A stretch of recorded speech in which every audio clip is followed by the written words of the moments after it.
Pym Sania की तहकीकाती committee की inquiry में इंतजामिया की मुबैना गफलत का इंकशाफ हुआ है। सीडीए की दिसंबर में जारी रिपोर्ट में पिम्स के फायर सेफ्टी निजाम पर संगीन सवालात उठाए गए थे, ताहम रिपोर्ट पर अमल दरामद न किया गया। रिपोर्ट के मुताबिक फायर फाइटिंग आलात पुराने, अलार्म सिस्टम नाकिस और हिफाजती इक़दामात नाकाफी थे, जबकि सीडीए ने बड़े सानहे के खदशे से भी आगाह किया था। तहकीकाती कमेटी ने सीडीए का पिम्स इंतजामिया को लिखा खत सील कर दिया, जबकि फायर ब्रिगेड हुकाम के बयानात भी रिकॉर्ड कर लिए गए। खैबर पख्तूनख्वा और बलोचिस्तान में सिक्योरिटी फोर्सेस की बड़ी कार्रवाइयां, 11 दहशतगर्द हलाक। सिक्योरिटी फोर्सेस ने खैबर पख्तूनख्वा और बलोचिस्तान में फितनतुल ख्वारिज और फितनतुल हिंदुस्तान के खिलाफ इंटेलिजेंस बेस्ड ऑपरेशन में 11 दहशतगर्दों को हलाक कर दिया। बन्नू में 2 जबकि जनूबी वजीरिस्तान के इलाके लद्दा में 5 खवारिज मारे गए। असलहा और गोला बारूद भी बरामद हुआ। खुजदार के इलाके सासोल में कार्रवाई के दौरान फितनतुल हिंदुस्तान के 4 दहशतगर्द मारे गए। सिक्योरिटी जराये के मुताबिक कार्रवाइयों में बारूदी मवाद से दहशतगर्दों के ठिकाने तबाह किए गए और अवाम के जानो माल के तहफ़्फ़ुज़ को यकीनी बनाया गया। ब्रिटिश कौंसिल ने स्कॉटिश हुकूमत के इश्तिराक से पाकिस्तान के नौजवान खवातीन और तालिबात के लिए स्कॉटलैंड पाकिस्तान स्कॉलरशिप स्कीम 2026-27 का ऐलान कर दिया, जिसकी दरख्वास्तों की आखिरी तारीख बढ़ाकर 15 सितंबर 2026 कर दी गई है। स्कॉलरशिप के तहत अहल तालिबात की ट्यूशन फीस और जरूरियात के मुताबिक हॉस्टल अखराजात अदा किए जाएंगे, जबकि मास्टर्स तालिबात को रिसर्च फंड्स भी फराहम होंगे। प्रोग्राम में तालीम, हेल्थ साइंसेज, मौसमियाती तब्दीली, पायदार तवानाई, ज़राअत और स्टीम समेत मुख्तलिफ शोबे शामिल हैं। दरख्वास्त गुजार का पाकिस्तानी शहरी और पाकिस्तान में मुकीम होना जरूरी है।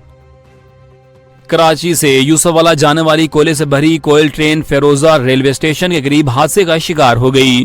ब्रेक फेल होने के बाद ट्रेन स्टैंड हब में जा घुसी, जिससे इंजन उलट गया और 10 वैगनें पटड़ी से उतर गईं।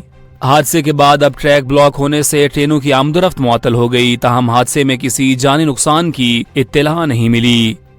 मुल्क भर में मानसून के आगाज के बाद शदीद बारिशों का सिलसिला जारी है, जबकि मुख्तलिफ इलाकों में सैलाबी सूरत हाल भी पैदा हो चुकी है। ऐसी सूरत हाल में अपनी और अपने अहल खाना की हिफाजत के लिए किन एहतियाती तदाबीर पर अमल करना जरूरी है, आइए इस डॉक्यूमेंट्री में जानते हैं। पाकिस्तान के मुख्तलिफ इलाके इस वक्त शदीद बारिशों और सैलाबी सूरत हाल से दो चार हैं। महकमा मौसमियात खबरदार कर रहा है कि ये गैर मामूली बारिशें माह के आखिर तक जारी रह सकती हैं। सैलाब एक ऐसी कुदरती आफत है जो लम्हों में सब कुछ बहा कर ले जाती है। जमीन का पानी से भर जाना, नदी नालों का अचानक उबल पड़ना और नशेबी इलाकों में तूफानी रेलों का आना, सब मिलकर सूरत हाल को जानलेवा बना देते हैं। ऐसे फ्लैश फ्लड्स अक्सर रात के वक्त ज्यादा मोहलिक साबित होते हैं, क्योंकि अंधेरे में पानी की गहराई और रफ्तार का अंदाजा लगाना तकरीबन नामुमकिन होता है। याद रखें, माहिरीन के मुताबिक आधी से ज्यादा हलाकतें उन गाड़ियों में होती हैं जो पानी में फंस जाती हैं। इसलिए ये बात अपने जहन में बिठा लें, कभी भी पानी से भरे रास्ते पर गाड़ी ना चलाएं।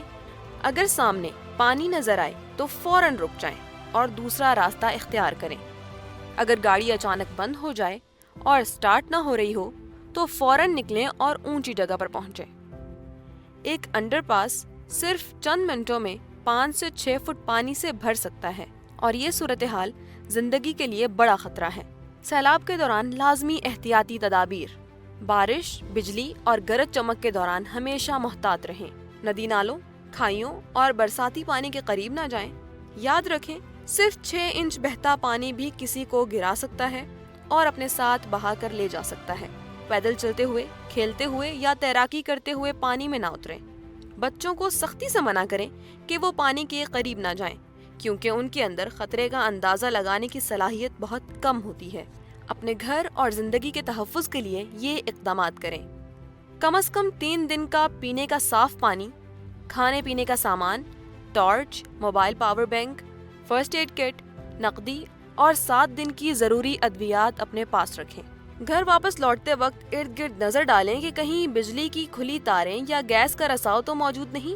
अगर गैस की बू या सीटी जैसी आवाज सुनाई दे तो फौरन घर खाली कर दें और मुतल्लिका इदारों को इत्तला दें।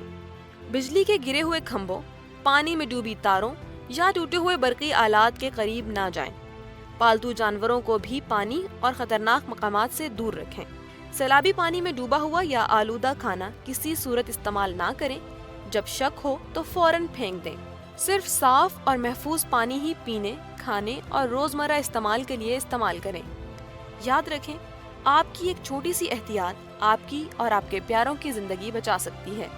اپنے اہل خانہ کو سیلابی پانی سے دور رکھیں، حالات پر نظر رکھیں اور احتیاط کو اپنا اولین اصول بنائیں۔